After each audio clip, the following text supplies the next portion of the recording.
Antoinette Gale, ito pala ang sakit. Naging malaking palaisipan sa mga taga-subaybay ng vlogger na si Antoinette Gale del Rosario ang masalimuot na pinagdaraanan nito ngayon sa kanyang health condition. Matatandaang marami ang nag-alay ng panalangin kay Antoinette para sa matagumpay na operasyon nito noong Sabado. Inanunsyo niya nga sa araw na yon ang kaniyang operation day at nanalangin na sana ay mawala na ang iniinda niyang sakit. Pero makikitang hindi ito nagbigay ng detalye sa kung ano nga ba ang sakit na pinagdaraanan niya sa puntong kinailangan na siyang operahan. Kaya naman samot-sari ang naging espekulasyon ng madla sa kung ano nga kaya ang sanhi nito. Hinuha ng iilan na baka umano na binat ito sa kanyang panganganak sa anak nila ni Wamos Cruz na si Meteor. O di kaya ay nabinat ito matapos magpagawa o magparetoke ng ilong at iba pang parte ng katawan nito. Bukod dito, marami naman ang nakapagsasabi na baka raw dahil iyon sa kakasayaw niya ng water dance, kung saan hindi naman kaila sa madla na naging kontrobersyal ito matapos niyang itanghal iyon sa first birthday ng kanilang anak. Narito ang espekulasyon ng ilang netizen. Ayan, kaka-water dance mo. Binat yan kasi bagong retoke, tapos bumanat pa sayaw.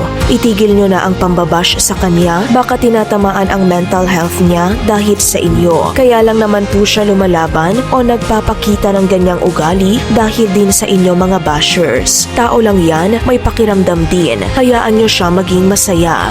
Dahil dito, naglabas ng video si Antoinette sa kanyang Facebook page at mapapanood na naka-admit pa ito sa ospital. Dito niya binigyang linaw ang lahat at ni-reveal ang dahilan ng kanyang operasyon. Mariinitong pinabulaanan ang mga haka-haka ng nakararami. Aniya, bakit nga ba ako na ospital? Hindi po totoo na kaya ako na ospital dahil nag-water dance po ako, yung ilong ko tumabingi. Hindi po totoo lahat ng yon. Paliwanag ng vlogger na operahan siya dahil sa Bartholin cyst o isang bukol na siyang tumubo sa maselang parte ng kanyang katawan. Kwento ni Antoinette, matapos niyang manganak kay Meteor, hindi na siya regular na nagkaroon ng menstruation di gaya noon. At makalipas ang ilang buwan, nitong January na lang daw siya dinatnan pero napakalakas umano ng pagdudugo niya. Doon niya raw napansin ang malaking bukol kaya agad siyang nagpatingin sa doktor. Doon nga napag-alaman na muling tumubo ang kanyang Bartholin cyst. Matatandaan kasi na matindi ang pamimilipit sa sakit na naranasan ni Antoinette noong August 2022 dahil sa kasagsagan ng kanyang pagbubuntis kay Meteor, tumubo ang naturang cyst at kalaunan ay pumutok. Baka umano'y hindi iyon tuluyang natanggal kaya muling tumubo ang bukol. Ito ang dahilan kaya siya nagdesisyon na ipatanggal ito sa pamamagitan ng pagpapasurgery. Gayunpaman, hiling ni Antoinette sa mga bashers na sana raw ay tigilan na siya sa pambabatikos sa kanyang pagsayaw dahil wala itong kinalaman sa kanyang dinaranas ngayon.